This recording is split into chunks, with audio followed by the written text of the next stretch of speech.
आज की जो हमारी वीडियो है जिसमें हम डिस्कस करने वाले हैं क्लास 12th का सेकंड चैप्टर का topic electric potential at an axial point of dipole. हम लोगों ने electric potential due to a point charge पढ़ लिया था, लेकिन इस बार हम क्या पढ़ने वाले हैं कि पॉइंट चार्ज की वजह से किसी भी पॉइंट पर इलेक्ट्रिक पोटेंशियल नहीं, एक डाइपोल की वजह से किसी भी पॉइंट पर इलेक्ट्रिक पोटेंशियल कितना होगा। अब आप लोगों को याद आ रहा होगा, जब हमने फर्स्ट चैप्टर पढ़ा था वहां भी पढ़ा था electric field due to at axial point of dipole. हमने डाइपोल की वजह से इलेक्ट्रिक फील्ड निकाला था, लेकिन यहां पे इलेक्ट्रिक पोटेंशियल निकाल रहे हैं। क्लियर है?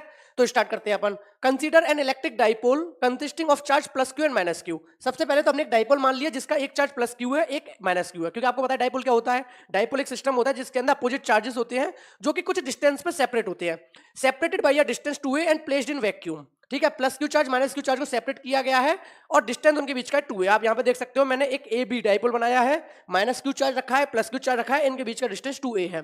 बिल्कुल क्लियर है मेरे भाई? आगे बढ़ते हैं। अब आगे बोला है let P B a point on the axial line of distance R from the centre O of the dipole on the side of the charge plus Q.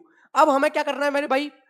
अब हमें इस डाइपोल की वजह से इलेक्ट्रिक पोटेंशियल निकालना है एक्सियल पॉइंट पे। ठीक है, इस एक्सियल लाइन को जब मैंने आगे बढ़ाया तो एक पॉइंट लिया, पॉइंट पी। ठीक है, इस पॉइंट पी पर मेरे को इलेक्ट्रिक पोटेंशियल निकालना है। यहां तक क्लियर है? और जो ये पॉइंट पी है वो सेंटर से आर डिस्टेंस की दूरी पर है। सेंटर यानी ये डाइपोल का सेंटर ये हो गया, सेंटर से ये आर डिस्टेंस की दूरी पर है। यहां तक सारी बातें क्लियर हो गई? आपके पास एक इलेक्ट्रिक डाइपोल है, माइनस क्यू चार्ज है, प्लस क्यू चार्ज है। आप इस डाइपोल की वजह से इलेक्ट्रिक पोटेंशियल निकालना चाहते हो, और इलेक्ट्रिक पोटेंशियल भी कहां निकालना चाहते हो? एक्सियल लाइन पर निकालना चाहते हो। और वो एक्सियल लाइन पर जो पॉइंट है जहां पर कि आप इलेक्ट्रिक पोटेंशियल निकालना चाहते हो, वो पॉइंट डाइपोल के सेंटर से आर डिस्टेंस की दूरी पर है। वो पॉइंट जहां पर आप इलेक्ट्रिक पोटेंशियल निकालना चाहते हो, वो पॉइंट सेंटर से आर डिस्टेंस की दूरी पर है। बात क्लियर हो गई मेरे भाई?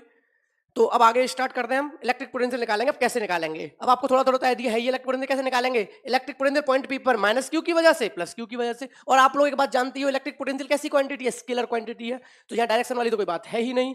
तो इलेक्ट्रिक पोटेंशियल हम निकालेंगे यहाँ पे electric potential at point P due to the dipole as. जो इलेक्ट्रिक पोटेंशियल होगा पॉइंट पी पर डाइपोल की वजह से, वो दो की वजह से होगा, एक V1 एक V2। V1 और V2 क्यों बोला है? मैंने अभी भी आपको बोला मेरे भाई कि एक तो माइनस क्यू चार्ज की वजह से हम देखेंगे पॉइंट पी पर कितना इलेक्ट्रिक पोटेंशियल, ऐसे मान लिया V1। ठीक है, और जो पॉइंट बी है हमारा, इस पे जो प्लस क्यू चार्ज रखा है इसकी वजह से देखेंगे इलेक्ट्रिक पोटेंशियल पॉइंट बी पे से हमने V2 मान लिया। तो V1 electric potential due to the charge minus Q, V2 electric potential due to the charge plus Q. और दोनों को क्या कर देंगे? ऐड कर देंगे, क्योंकि स्केलर है, इस पॉइंट पे निकालते हैं। तो V1 की वजह से इलेक्ट्रिक पोटेंशियल कितना होगा? अब आप लोगों ने पढ़ा था electric potential due to a point charge, तो आपको तो माइनस क्यू पॉइंट चार्ज ही लगेगा ना। तो electric potential due to a point charge कितना था हमारा? वो माइनस क्यू की वजह से निकालेंगे तो कितना होगा? डिस्टेंस देख लो, माइनस क्यू से लेके पी तक का डिस्टेंस AP। क्या है? AP। AP क्यों बोला? देखो A B P, तो A से लेके P तक डिस्टेंस बोल दिया इन्होंने, जो कि AP कितना है आप साफ देख पा रहे हो। AP कितना होगा? देखो मिड से लेके पॉइंट P R है, मिड डाइपोल से लेके पॉइंट P R है, और ये 2A है, यानी कि बच्चा हुआ ये A हो गया, बच्चा हुआ ये A हो गया। तो R प्लस A, तो क्या मैं ये बात कह सकता हूं डायग्राम को देखते हुए कि जो मेरा AP डिस्टेंस है, या फिर ऐसे बोलूं जो मेरा माइनस क्यू से पॉइंट P तक का डिस्टेंस है वो R प्लस A है?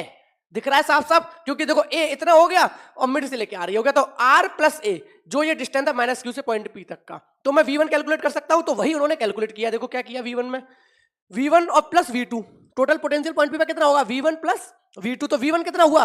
1/4πε0 minus q upon AP। Formula याद है ना पोटेंशियल का? यही तो था, V इक्वल टू क्या था? 1/4πε0 क्यू अपॉन R। ये हमारा पोटेंशियल, ये हमारा था electric potential due to the point charge. V is equal to 1/4πε0 Q upon R। तो सेम हम माइनस क्यू के लिए देखेंगे, तो देखो क्या पता चला, V1 कितना निकला? 1/4πε0 minus q upon AP। AP क्या है? डिस्टेंस माइनस क्यू से पॉइंट P तक का, भी दिखाया ना यार।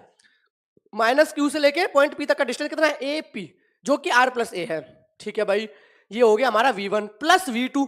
V2 की बात किसके लिए हो रही है? जो दूसरा वाला चार्ज है, यानी कि प्लस क्यू चार्ज है, उसकी वजह से पॉइंट P पर इलेक्ट्रिक पोटेंशियल, यहां भी बना देता हूं, ये तो डायग्राम है। Minus Q plus Q, point P यहां पर है जो कि सेंटर से R डिस्टेंस की दूरी पर है, और इनके बीच का डिस्टेंस A प्लस A है, यानी कि 2A है।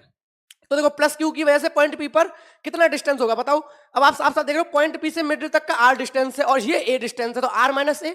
तो वही बात की गई है, 1/4πε0 क्यू अपॉन डिस्टेंस BP, क्योंकि ये पॉइंट A माना है, ये पॉइंट B माना, तो BP ये डिस्टेंस हो गया। तो दोनों पोटेंशियल हो गए due to the charge minus Q यानी कि V1, और due to the charge plus Q यानी कि V2।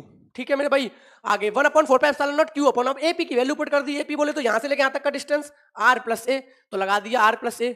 तो 1/4πε0 q upon r plus A, minus यहाँ पे चलता रहेगा। ठीक है, आगे 1/4πε0 q अपॉन बीपी, बीपी कितना है r माइनस है, यहाँ पे वैल्यू पुट कर दी। यहाँ तक कोई डाउट? ठीक है, आगे बढ़े मेरे भाई। तो q upon 4πε0 1 upon r minus a minus 1 upon r plus a. अब आप यहाँ पे साफ साफ देख पा रहे हो, देखो ध्यान से समझना, q अपॉन 4πε0 कॉमन ले लूं, q अपॉन 4πε0 यहाँ भी है, q अपॉन 4πε0 यहाँ भी है। जब इसको कॉमन ले लिया मैंने q अपॉन 4πε0, यहाँ देखो माइनस है, तो अंदर क्या बचा 1 upon r minus a minus 1 upon r plus ए, क्योंकि देखो इधर माइनस है कि नहीं है, समझ रहे हो ना। देखो ये माइनस क्यू था, तो माइनस क्यू की वजह से माइनस आया। तो हमने क्या किया, q अपॉन 4πε0 को तो कॉमन ले लिया, तो जो पॉजिटिव वैल्यू थी यानी पॉजिटिव वैल्यू कौन है 1 अपॉन r माइनस ए, वो पहले लिख ली, और नेगेटिव वैल्यू कौन है 1 अपॉन r प्लस ए अंदर लिख ली।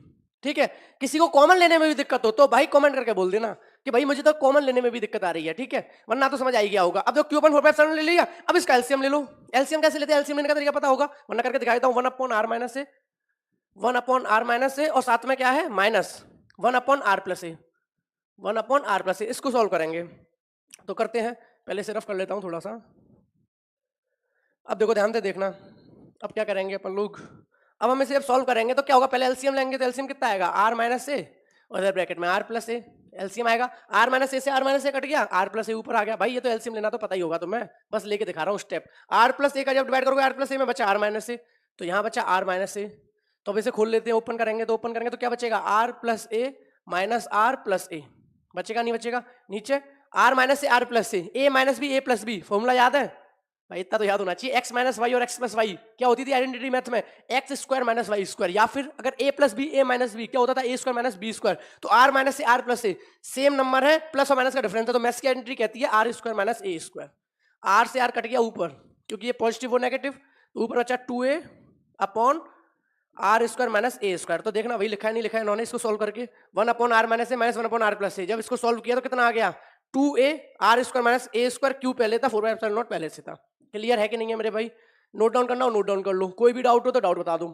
ठीक है, तो जब इसको सॉल्व किया तो हमारा आ गया 2a upon r square minus ए स्क्वायर, और q अपॉन 4πε0 पहले से था, तो 1 upon 4πε0 multiply by q into 2a by r square minus A square, ये सॉल्व होके आ गया। क्लियर है यहाँ तक? आगे बढ़ूं? ठीक है, नोट हो गया। अब आगे हमें पता है कि 1 अपॉन 4πε0 जो q अपॉन 2a आया, यहाँ पे फोकस रखना, जो q इंटू 2a, ऐसे मैं कुछ लिख सकता हूँ 1 upon 4πε0 multiply by q into 2a upon r square minus A square है।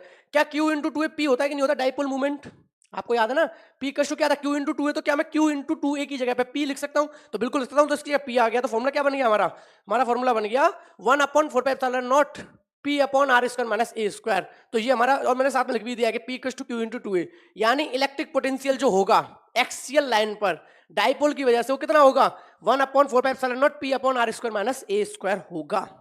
बिल्कुल क्लियर है मेरे भाई? थोड़ा सा फॉर्मूले को एक्सप्लेन कर देता हूं। देखो 1 constant, 4 constant, pi constant, epsilon not constant, p dipole movement, p क्या है मेरा डाइपोल मूवमेंट है, r क्या है, r मेरा डिस्टेंस है, r मेरा डिस्टेंस है, r जो यहां लिखा हुआ r मेरा डिस्टेंस है सेंटर से लेके उस पॉइंट तक का जिस पॉइंट पर आप इलेक्ट्रिक पोटेंशियल निकाल रहे हो due to the dipole. Clear है? तो r क्या हो गया, डिस्टेंस हो गया। a क्या है भैया, वो तो डिस्टेंस है ये डाइपोल के मिड पार्ट का, तो r clear, a clear, p clear, epsilon naught clear, pi clear, 4 clear, 1 clear.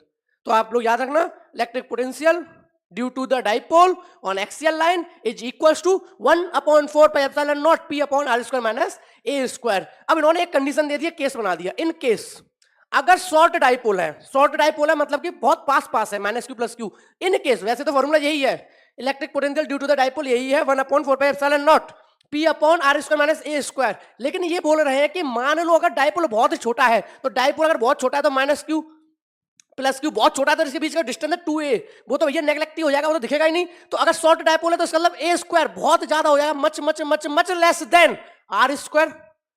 तो जब बहुत ज्यादा छोटा होगा सो हम a स्क्वायर को नेगलेक्ट कर सकते हैं, तो क्या बचा v equals to 1 upon 4 pi epsilon naught p upon r square. लेकिन याद रखना ये फॉर्मूला सिर्फ और सिर्फ किसके लिए है, शॉर्ट डाइपोल के लिए।